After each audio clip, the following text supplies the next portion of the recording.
seja muito bem-vindo, seja muito bem-vinda a mais um AtoCast. Estamos aqui hoje com Rodrigo Achiuchi, prefeito de Suzano, também foi secretário do Meio Ambiente em São Paulo e hoje está aqui em pré-campanha para conversar com a gente um pouquinho sobre suas andanças aí pelo Estado. Seja muito bem-vindo, Rodrigo, muito obrigada, é um prazer te receber aqui. Maricia, é uma alegria grande poder estar com você aqui, obrigado por me receber, obrigado a vocês que assistem aqui o AtoCast. Estou muito feliz de estar em Mogi, até porque eu tenho uma relação muito grande com essa cidade, com o Alto Tietê e com todo o estado de São Paulo. É um prazer. Nasceu aqui em Mogi e foi para Suzano cedo, mas teve uma vivência aqui importante, né, Rodrigo? Bom, eu nasci aqui em Mogi, até porque na época o hospital que todo mundo nascia na região era o Mãe Pobre. Mãe Pobre. E eu nasci no Mãe Pobre, mas desde o meu primeiro dia de vida, os meus pais já moravam em Suzano, então eu fui para lá, mas eu sempre tive família aqui em Mogi das Cruzes, a minha família ali do Mogi Moderno e também da Vila Industrial, aqui pertinho onde nós estamos. Inclusive, eu fico muito feliz de estar nesse local dos estúdios, porque aqui era a União. Era a União Futebol Clube, Era a União Futebol Clube, meu avô, seu Manuel, conhecido como seu Mané, jogou bola aqui no União, trabalhou na mineração, junto com o prefeito Valdemar da Costa Filho, pai do boy. Pai do boy. E eu fico muito feliz porque tem toda essa história, essa relação do meu avô que trabalhou na mineração, que trabalhou na prefeitura de Mogi também junto com o seu Valdemar, né? E eu fico muito feliz de estar nesse local onde foi celeiro de grandes craques, muito esporte, tinha vôlei, que também tinha quadra, um monte de coisa aqui. Tinha tudo. E eu conheço bastante aqui dessa região. E é incrível, né? Porque essa região aqui, ela também foi uma mola propulsora da prosperidade, do desenvolvimento da cidade, né, Rodrigo? Pô, essa região aqui era muito querida, todo mundo visitava aqui, pertinho da Vila Industrial, pertinho da área central. Eu estudei aqui na Brás Cubas, aqui do lado, daqui na faculdade, então já tinha o MEC, já tinha as outras universidades. Então essa parte de Mogi das Cruzes, ela foi primordial para o desenvolvimento da cidade, desde o seu eixo educacional até também os bairros aqui, como a Vila Industrial, como a Ponte Grande aqui pertinho, como a Vila Oliveira, que é lá em cima, e dentre outros que ficam ali no redor dessa região tão bacana de Mogi. Como é que é a sua relação com a cidade hoje, Rodrigo? Você frequenta sempre? Você tem amigos aqui? Como é que é? Bom, da mesma forma, Maricia, que o suzanense vem para Mogi, o mogiano vai lá para Suzano. Eu acho que são cidades irmãs. A gente frequenta bastante aqui, eu e a Larissa, a parte gastronômica de Mogi, a gente frequenta os eventos, as atividades. Estive agora no último final de semana aqui na Festa do Divino. Queria dar os parabéns a todos os organizadores, a prefeita Mara Bertaioli também, toda a prefeitura pelo apoio. Uma festa maravilhosa. Bem organizada, né? Dar os parabéns à Câmara de Vereadores, também sempre presente. Enfim, uma festa que é da cidade e é uma tradição não só de Mogi, como da região do Alto Tietê. Rodrigo, vamos falar um pouquinho da sua pré-campanha? Como é que tá as andanças aí? Bom, fui prefeito de Suzano um período, muita gente me conhece de lá.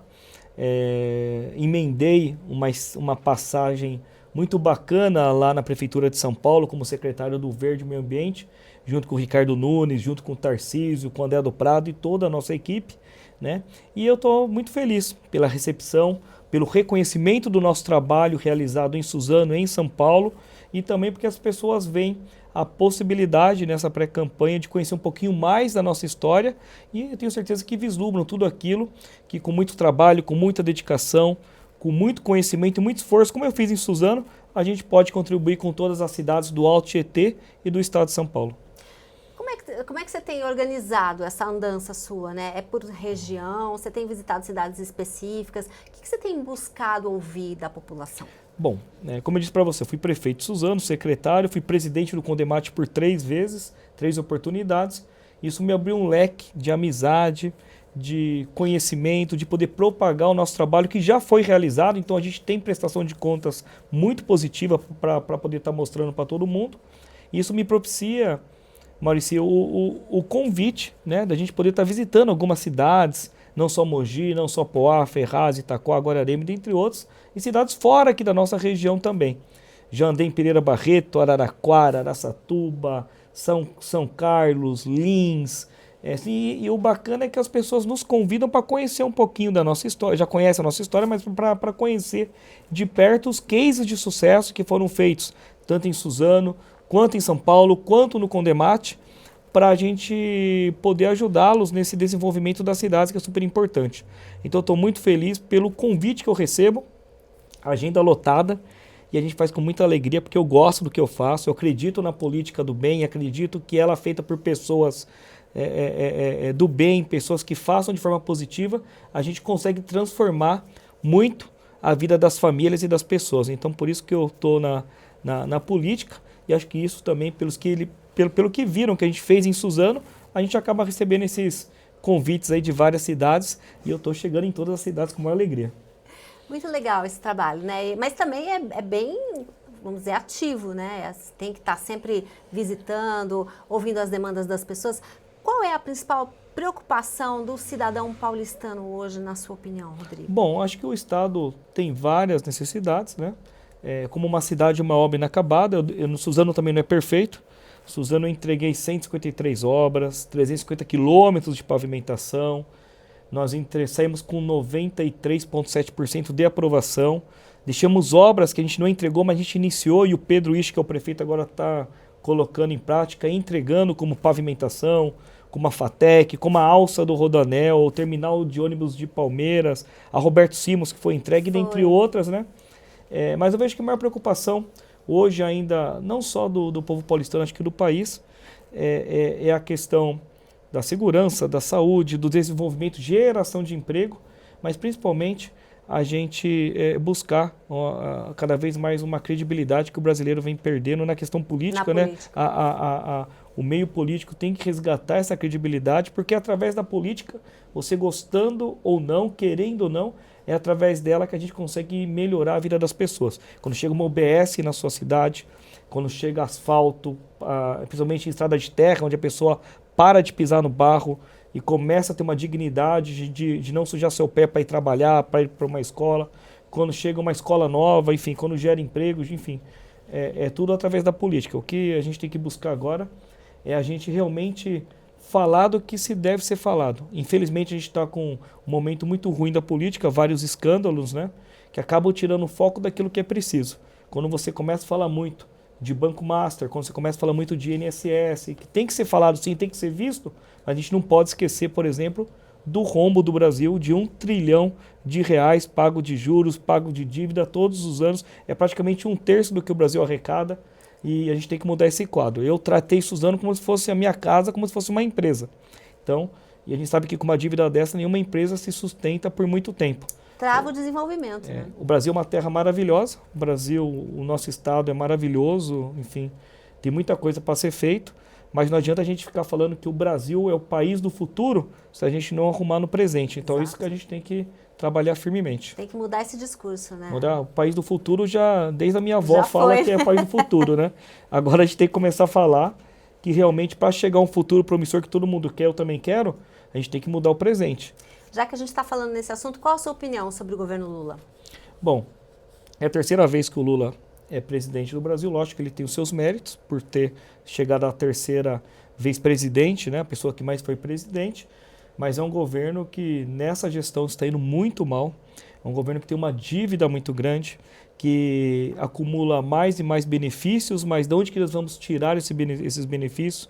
Nós temos que ter um choque de realidade no país, né? Ao passar do tempo, menos pessoas trabalhando e mais pessoas aí necessitadas das questões de Bolsa Família, de Bolsa Gás, enfim, de Vale Gás e dentre outras. Então, nós temos que equilibrar esse país, porque senão a gente vai continuar aumentando esse rombo e não vai ter essa recuperação econômica. E a política nacional, ela é basicamente, lógico que tem várias ações que tem que ser feitas, mas uma das principais é a questão econômica do país. Quando o país não vai bem economicamente, é um mau sinal do que o país também provavelmente não vai bem. Então eu vejo que tem que ter mudança, né? Tem que ter gente com estímulo, gente com vontade, gente que queira fazer a mudança. Eu não sei se num quarto mandato, por exemplo, ele vai ter a mesma vontade que ele teve no primeiro, né? Então, vamos isso é muito ele já país. É um senhor idoso, né? Então, e o país precisa de renovação. Tudo na vida precisa se renovar e chegou um momento de mudança. Então, não pode ficar da forma que está. Por conta, eu me preocupo muito não só com a nossa geração aqui, mas com as próximas. Então chega uma hora que tem que ter uma mudança de chave, como nós fizemos em Suzano. Suzano houve uma mudança de chave, as pessoas acreditaram na mudança e hoje eu tenho certeza que quem compara, quem conhece, quem nos assiste aqui com você hoje, a gente vê, Maurício, uma cidade que quem compara Suzano, no caso, antes de 2017 e depois de 2024, que é minha gestão, ver uma cidade muito melhor. Então, o que o Brasil precisa realmente é uma mudança e um choque de gestão. Isso também serve para a candidatura do Flávio Bolsonaro. Você gostou da indicação dele para presidente? Você acha realmente que ele tem chances de chegar lá? Bom, eu acho que ele vai no contraponto totalmente diferente do governo Lula. Eu acho que ele tem chance de ganhar a eleição, né? Lógico que agora com esse cenário começa as pancadarias eleitorais. Os ruídos, né? Essa história do filme, do áudio dele que vazou, pode prejudicar a campanha dele? Mas eu gostei muito da última fala dele, que ele pede para todos assinarem a própria CPMI do Banco Master, né? Então, se todos assinarem, se ninguém tiver o rabo preso, todos quiserem realmente buscar a verdade, independente do partido, eu acho que todos os nossos congressistas, né, deputados e senadores deveriam assinar, independente do partido, na busca da verdade e aí sim colocar a limpo o povo brasileiro, né? Porque o que não pode acontecer é ficar da forma que está. O Brasil não aguenta mais, o Brasil tem que ter essa mudança, o Brasil tem que ter essa mudança, essa virada de chave para a gente poder ter uma esperança maior. Acho que essa virada ela é fundamental para que a gente não pode se iludir que em 4 ou 8 anos vão se corrigir tudo, mas se a gente não mudar o percurso do que está acontecendo agora, a gente vai ter cada vez mais embicado para baixo a retomada do crescimento do nosso país. Você acha que o país está paralisado por causa dessa política do Lula? Eu acho que o país está paralisado não só pela questão da política do Lula, que também é uma consequência de tudo isso, mas eu fico muito temeroso com relação, Marici, à questão da educação do país. Eu andei fora, tive a oportunidade de conhecer vários países fora, como a China, como o Japão, né? Eu acho que nós temos que ter uma virada de chave na questão educacional do país. E quando eu falo educação, não é aquela educação só de dentro da sala de aula, educação familiar, relação família e poder público. Quando eu falo de educação, não só dentro de uma sala de aula, a gente poder mudar, inclusive o conteúdo pedagógico, mas também mudar as atitudes. Quando eu vejo as pessoas jogando lixo na rua, e não é porque eu fui secretário do meio ambiente, não. Quando eu vejo a pessoa jogando perto de bueiros, de córregos nas ruas, e depois em período de chuva reclama que inundou a cidade, né? Quando eu vejo outros problemas, né, de pichação, de outros problemas que eu não vejo muito em outros países, né, a degradação do próprio patrimônio público, a educação como um todo, né? Muitas pessoas falam da escola cívico-militar, mas eu acho que tem que ter todo tipo de escola. Quem quiser coloca o seu filho na escola cívico-militar, quem não quiser não coloca na escola convencional, né? Mas a escola atual também precisa ter mudanças de regras, precisa apoiar os professores. Minha mãe é professora, minha mãe é daquelas professoras antigas, eu sei do que eu estou falando, até porque a gente precisa mudar essa questão de como são tratados professores e educadores aqui no nosso país. Se você comparar com um país como o Japão, é gritante a diferença, né? Porque lá o professor é extremamente valorizado, porque ele está na ponta de tudo isso que você falou, né, Rodrigo? Então, quando eu falo, muita gente falando ensino integral, ensino todos os dias. Eu fui na China.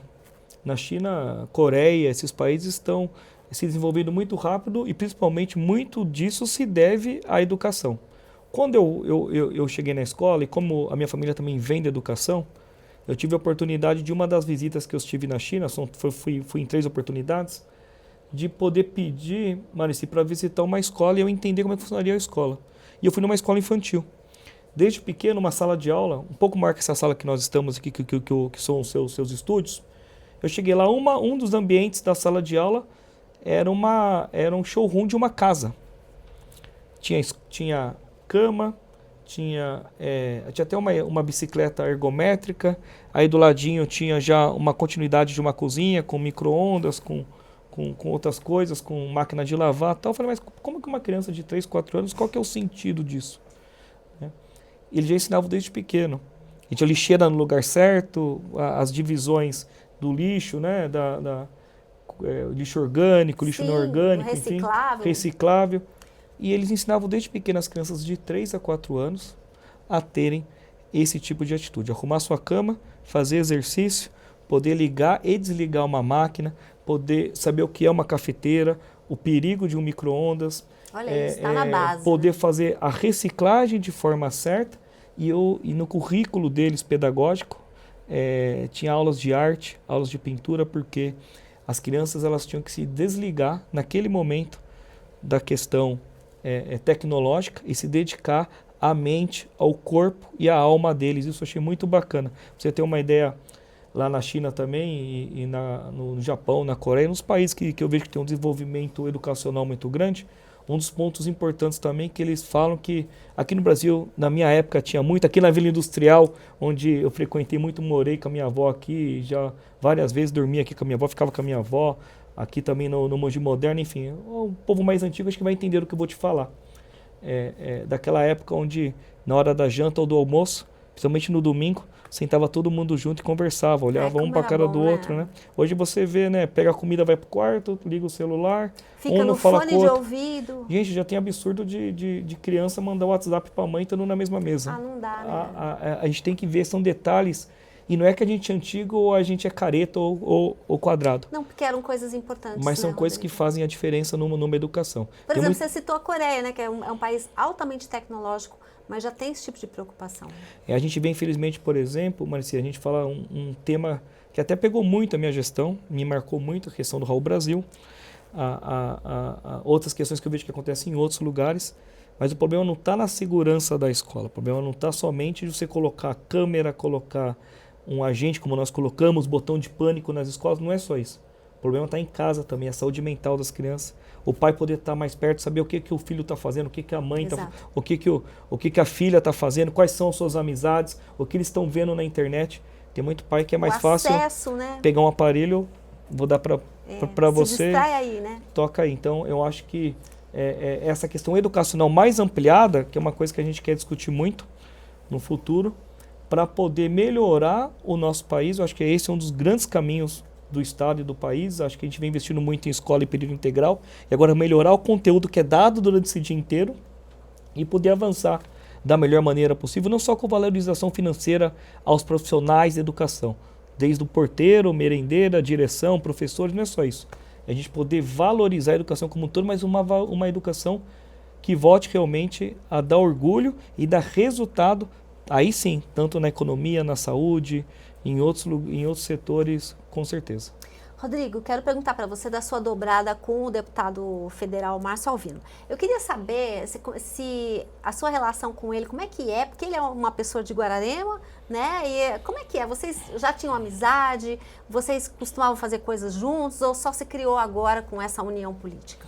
Não, conheci o Márcio pouco tempo antes da minha eleição de 2016, conheci o Márcio por volta de 2014, uma história maravilhosa do seu Sebastião e da dona Conceição, que são os pais do Márcio, foram prefeitos de Guararema, o Márcio também foi prefeito, o André foi prefeito também, então, e eu me espelhava muito na administração deles lá em Guararema, que um dia eu queria aplicar um pouquinho na cidade de Suzano. E até o pessoal brinca, né? Uma das obras que eu fiz, por exemplo, foi o mirante do Sesc lá em cima.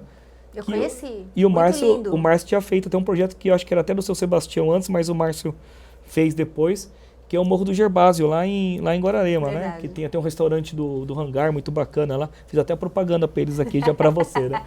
Lá inspirado, mas é legal, restaurante, né? Muito legal. E aí, muita coisa a gente fez junto. E aí a amizade só cresceu, virou eu até brinco, virou praticamente uma irmandade, junto com o André, junto com o Márcio. São da minha família, a Larissa adora eles, eu adoro, conheço a família inteira, eles conhecem a minha família, meus pais. Então, e aí a gente cresceu junto no mesmo grupo político, sempre respeitando e sempre trabalhando em grupo. Pra você ter uma ideia, a nossa amizade é tão forte. Vou dar um exemplo político para você. A Larissa em 2000, e na última eleição agora, 2022, eu era prefeito ainda em Suzano. A Larissa podia ser candidata a deputada estadual, ganhar as eleições, porque a linha de corte naquela época era 62 mil votos. E a Larissa tinha todas as condições, até pela uma pessoa muito querida, né? Minha esposa, não só aqui em Mogi, Suzano, em toda a região. Mas a gente tinha um compromisso com o Márcio, então a gente não vê a questão, não é política por política. A gente vê um projeto de grupo, um projeto que não é o mais rápido, é o mais longe e é o projeto que pode fazer mais pela população do Alto Tietê. Então a gente trabalha em grupo, né? E a minha amizade com o Márcio é muito grande, a irmandade que eu tenho com ele, é a minha grande dobrada, eu vou fazer de tudo para ele ser muito bem votado. Espero que O Márcio, nas últimas eleições, ele teve quase 190 mil votos. Eu espero que ele passe de 200 mil votos. Agora, se depender de mim, ele vai passar, porque é bom para a região e é bom para todo o Alto Tietê, para o estado de São Paulo, né? E vai ter, se Deus quiser, a gente vai ter um senador que a gente nunca teve. Pois é, né? Eu queria entrar inclusive nesse assunto, porque o André, de última hora, foi escolhido como candidato, né, a senador pelo estado de São Paulo, né, da federação aí. E como é que você recebeu essa notícia? Como é que você está vendo essa nova fase da política do André, né? Eu sou um cara que acredita muito em Deus. Manice, eu acho que Deus abençoa quem corre atrás. Eu tento fazer minha parte todos os dias para que a gente possa realmente ter a oportunidade dada por Deus e pela população de fazer a diferença positiva na vida de todas as pessoas. E eu acho que essa questão de chegar na vida e na história do André, uma possibilidade de ele ser senador, é fruto do trabalho dele. Era feirante, professor, foi vereador, foi vice-prefeito, foi secretário de saúde, foi prefeito, foi deputado, né, lá atrás remou sozinho, porque não eram esses 22, 23 deputados que o PL tinha no estadual, antes era só ele. E aí ele conseguiu se eleger, saindo de Guararema, né, uma cidade pequena, é muito difícil. E presidente da Alesp? Por 2 vezes, o primeiro presidente reeleito da Alesp. Eu acho que chegou a hora dele, Deus abençoou. Vou fazer de tudo para ele ser o mais votado. Eu acredito que o André vai ser o senador mais votado das eleições aqui de São Paulo. Pelo carisma, pela história, os prefeitos muito engajados, todos gostam do André. O governador Tarcísio considera o André seu braço direito, então vai estar lá, vai estar representando. E olha que legal, eu acho que pela primeira vez a gente tem a oportunidade de ter um senador que acredita no municipalismo, que vai abrir as portas do Senado para a gente buscar verbas lá que eu acho que nunca chegaram verbas do Senado aqui na nossa região e em outras cidades. É difícil. Se você lembrar, você está há tanto tempo também nessa carreira, você vê que é difícil a gente falar, um senador mandou uma verba para o Alto Tietê. Eu acho que o André tem tudo para isso, vai ser um cara municipalista.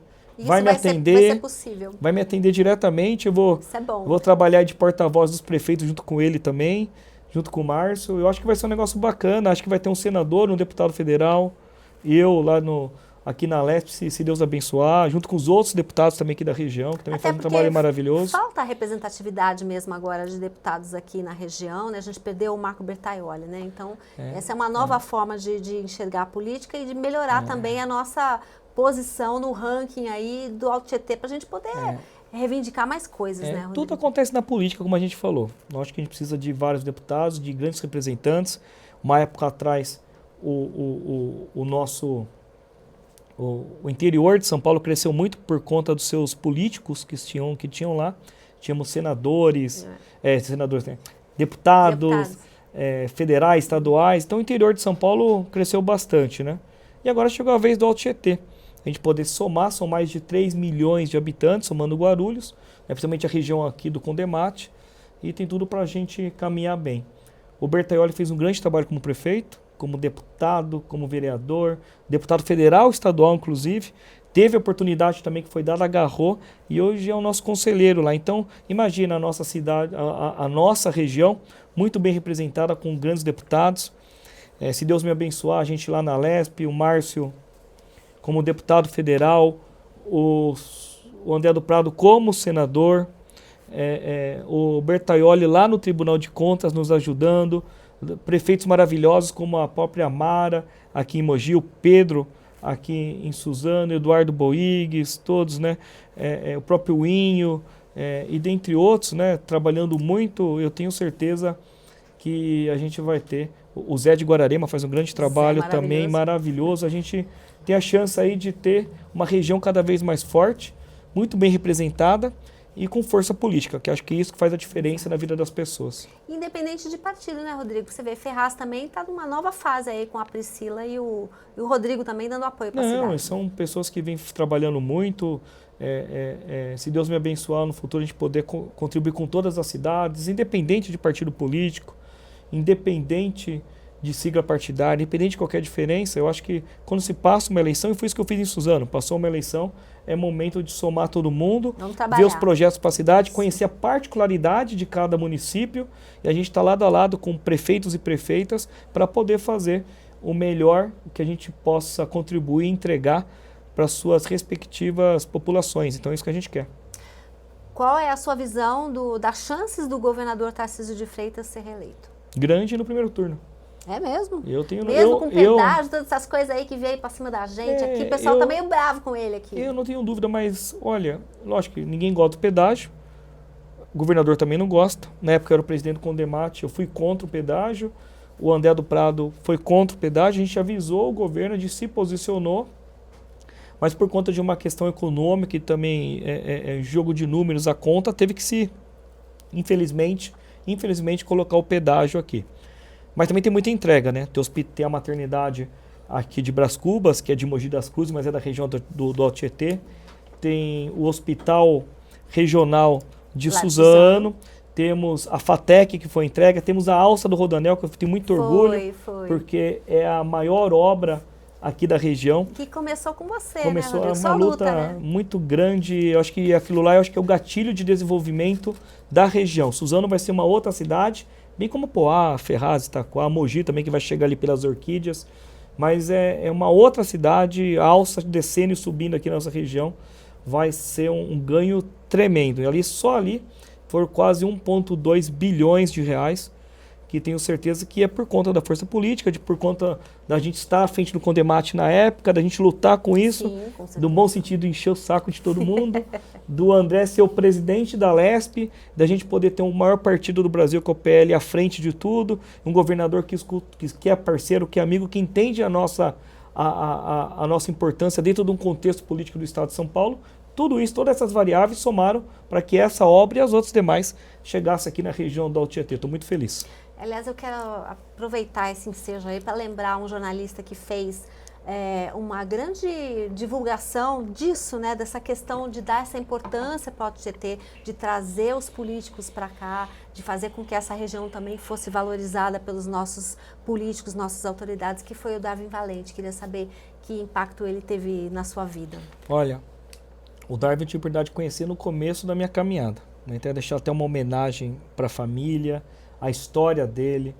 O Darwin foi, eu acho que tem gente que transcende os microfones, que transcende o trabalho em si ali de jornalismo. O Darwin ele se tornou, e eu acho que todos vão entender do que eu vou falar, um patrimônio da região do Alto Tietê, não só de Mogi, pela história, pela credibilidade, pelo trabalho do Darwin. E ele conseguiu uma coisa que é difícil em qualquer profissão. Eu espero conseguir isso na minha vida quando eu não estiver mais aqui. O Darwin conseguiu, que é deixar um legado. Então, uma coisa é você fazer um bom trabalho e fazer as entregas que muitas vezes são sua obrigação, boas entregas e tal.